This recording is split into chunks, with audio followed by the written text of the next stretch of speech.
to deal with the complex fire hazards of the space age. This film focuses on the new breed of firefighter.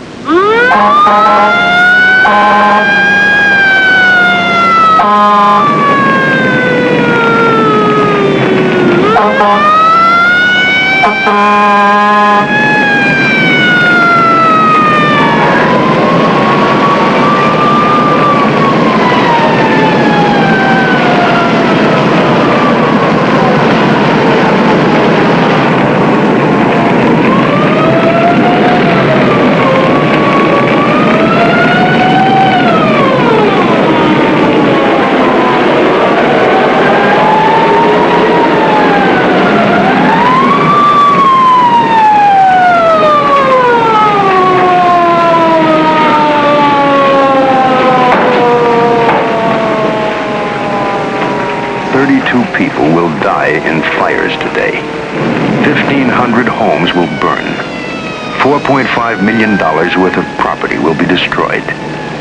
Yet on any given day, 1.5 million firefighters will answer the call of duty and put their lives on the line for us. They are truly that noble breed.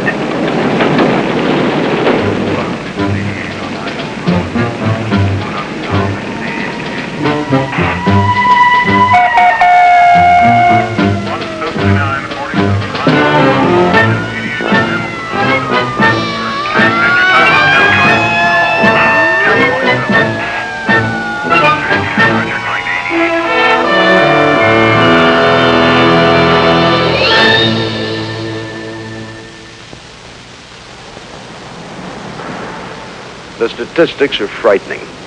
Yet how many of us know much about the one service dedicated to halting this destruction? Many associate firefighters with lungs of leather and Dalmatian mascots. Neither image does justice. The roles of today's firefighter are as varied as a doctor's. His training is as exacting as an astronaut's. It has to be, because firefighting is a perilous profession. Each year, 250 firefighters are killed in action. This is their story. 132, 46, Victory, and 216, Roger. They call it ambulance rescue. It is run by firefighters. They respond not only to fires, but also auto accidents and street brawls. Every call, night or day, depends on motorists hearing their sirens, heeding their lights.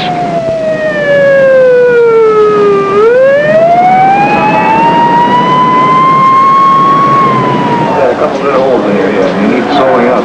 No, it's all right. It's all right, huh? Yeah. Okay. Is Sylvia here? Lyle Lentz was a naval corpsman during the Korean War. At 36 and a trained X-ray technologist, he still patches up the wounded. Rescue Squad 39 prowls the San Fernando Valley, a giant bedroom community where not everyone sleeps at night. On a busy weekend, firefighter Lentz's rig rolls 30 times. Facial bones, and he's in no shape to walk or drive, I'll tell you I that. don't take him home, but I can't get off to the Boston. Yeah, well, what I'm just saying is if you know him, maybe you can talk him into something that'll help him, because he's in no shape to help himself. And he refuses our help. I'll see what I can do. Okay, fine. H-O-L-G-U-I-A. H-O-L-G-U-I-N. Danny, huh? They must move fast. Lives depend on it. The fire service constantly seeks more ways of fulfilling this pledge to help. The same urge that once made Lentz scramble up a ladder to save a woman on a ledge now makes him rush a clobbered citizen to the emergency ward. Please report to ward.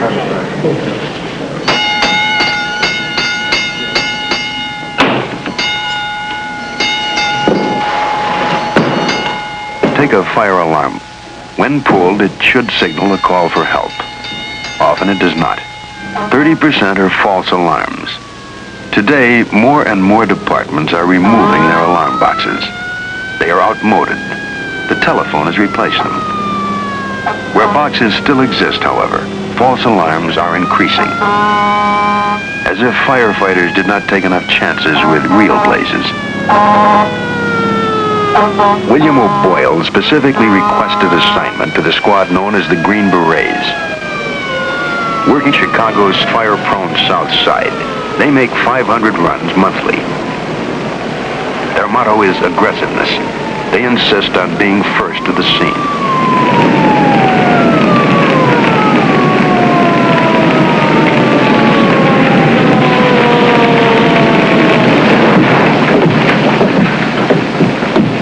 Watch out.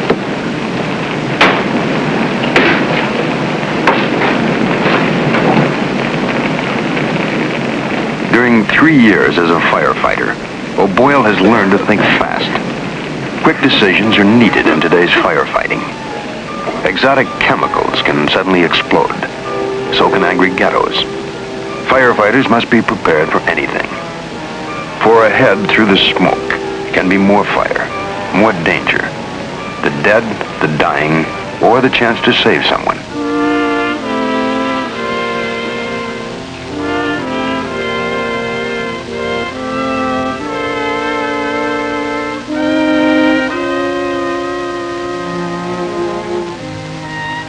O'Boyle's teacher is his captain, Warren Reddick. A third-generation firefighter, Reddick is tough, but then so are fires. O'Boyle has another teacher. On days off, he studies for his degree in fire protection engineering. The subjects are not easy. Thermodynamics, organic chemistry, calculus.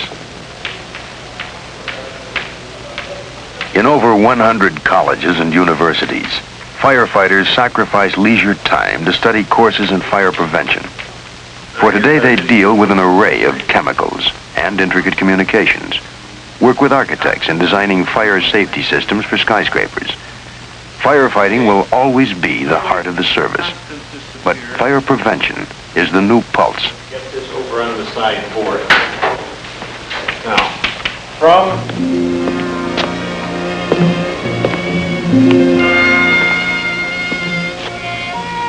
Dan Fletcher's night rounds include wharves, clubs, warehouses, and flop houses. As a fire prevention officer in Houston, his duty is to protect people from themselves.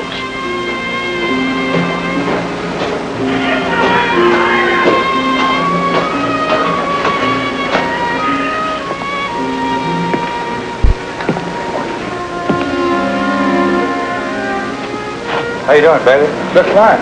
Good.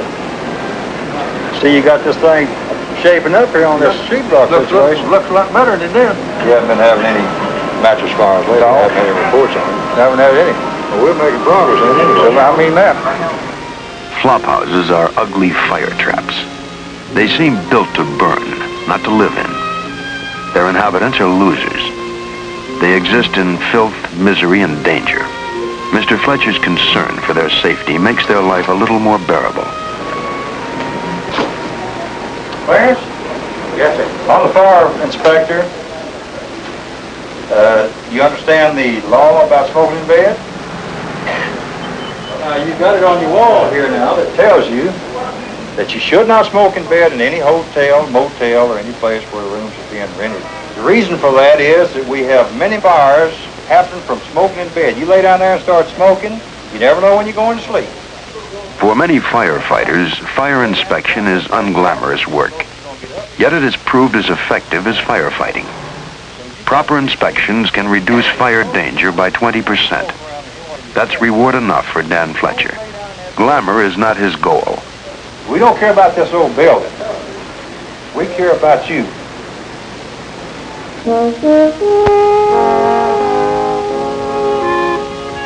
71,000 Skokians are proud of their fire department, about the finest suburban force in Illinois. Good morning, ladies and gentlemen. In 1958, Skoki's fire service had a poor reputation. It was so bad that one night, the wife and child of a fireman were burnt to death in their apartment. Today, training for firemen and citizens receives top priority. The result is an impressive fire service rating. Not to very, very recently. there has never been home inspections. Today there is. Uniformed firemen with companies in service on the radio will be going up and down the streets of Skokie, and they will come to your door and ask if they are allowed to come into your homes. Demonstrations of fire protection equipment have reduced the number of Skokie's fires by 50%. Key to this success is that the citizens themselves often call, requesting home or plant fire inspections. The fire department appreciates such interest.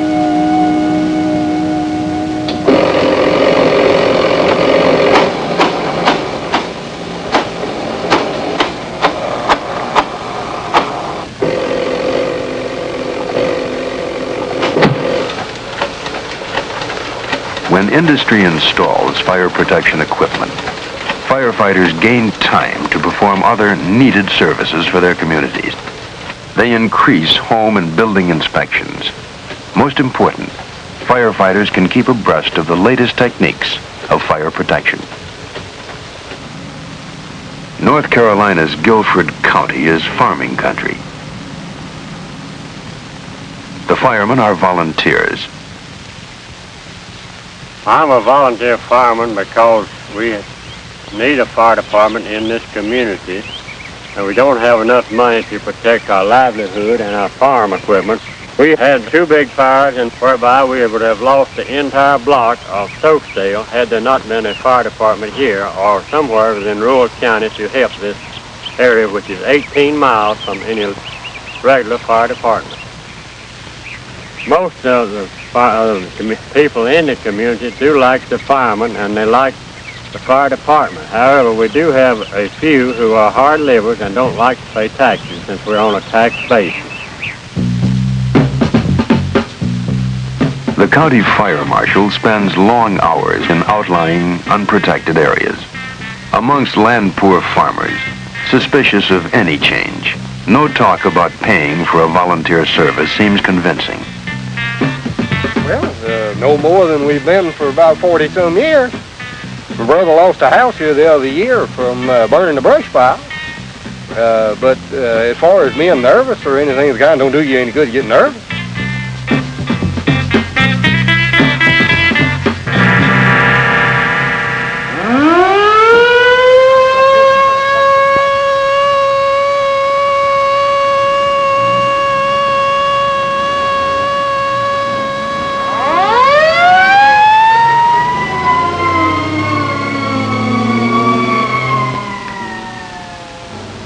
For the nation's 1.3 million volunteer firemen, weekends mean hours of training sessions. Like professionals, they too must be prepared for anything from a barn fire to a refinery explosion.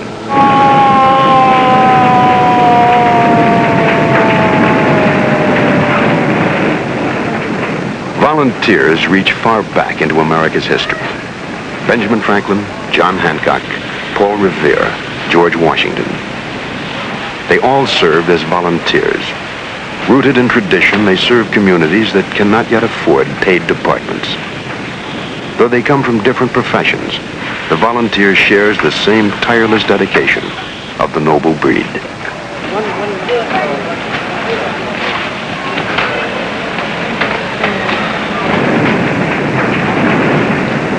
In volunteer companies, firefighting is an effort of togetherness. Women respond right along with the trucks.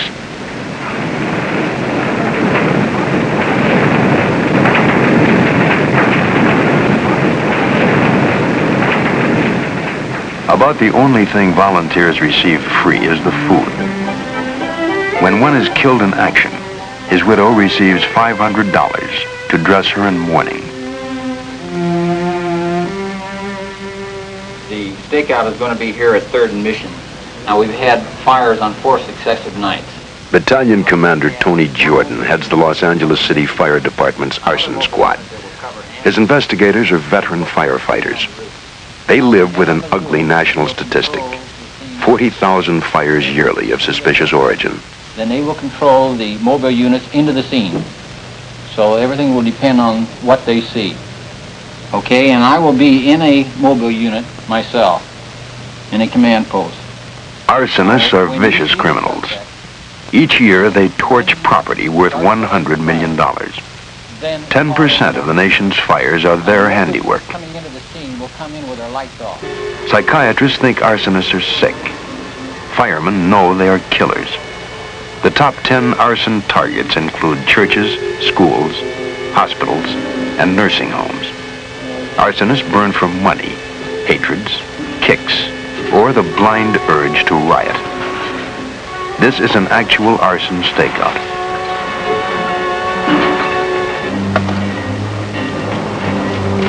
Up against the wall. Up against the wall. Come on. Up against the wall. Both hands. Left hand behind your head. Behind your head.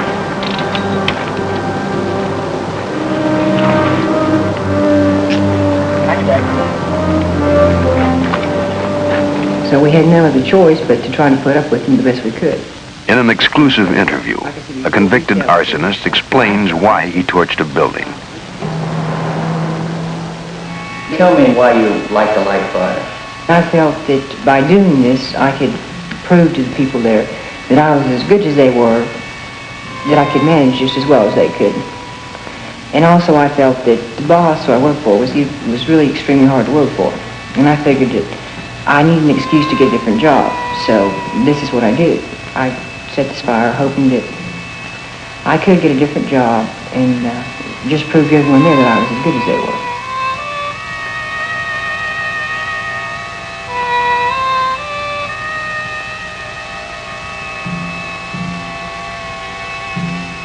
After mining, firefighting is America's most hazardous service. For every policeman killed on duty, 5 firefighters die. Each year, 1 out of 8 is injured. They are easy prey for arsonists and rioters.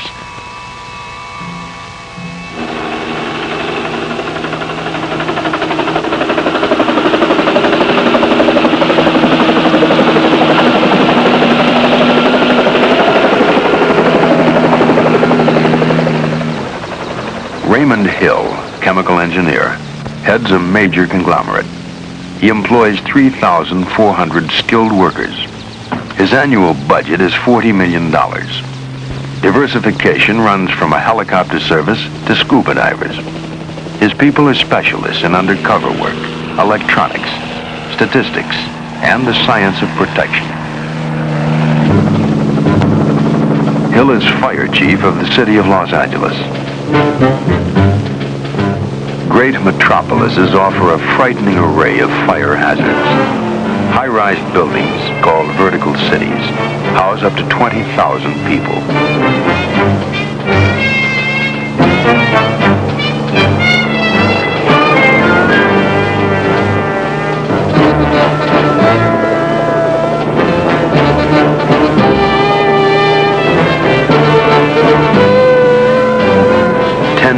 Gallons of gasoline daily roll along Los Angeles freeways.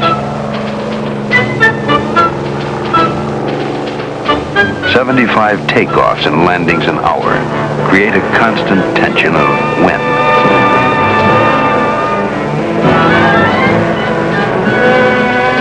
Space-age complexes in James Bond settings are a maze of flammable trouble. Hydrazine, liquid oxygen, liquid hydrogen. It can spell danger, yet there's no panic, for the firefighter is there, ready. 2 decades ago, a pier fire meant disaster. It made headlines and news bulletins. Millions of dollars in cargo were destroyed by both flames and water. Valuable ships were gutted. Valuable firemen were lost. Today, with helicopters to direct and frogmen to fight, a pier fire is still not easy, but it isn't tragedy either. Modern technology has taught firefighters more efficient and safer methods.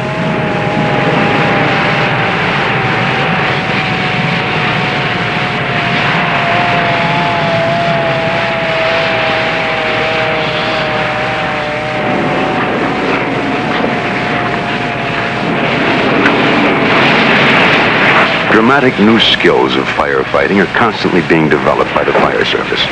The change is crucial, for fires, like technology, are increasingly complex. Strategy in pre-planning the attack is as much a necessity as strong hoses and brave men. It results in putting out an increasing variety of fires once reckoned almost uncontrollable.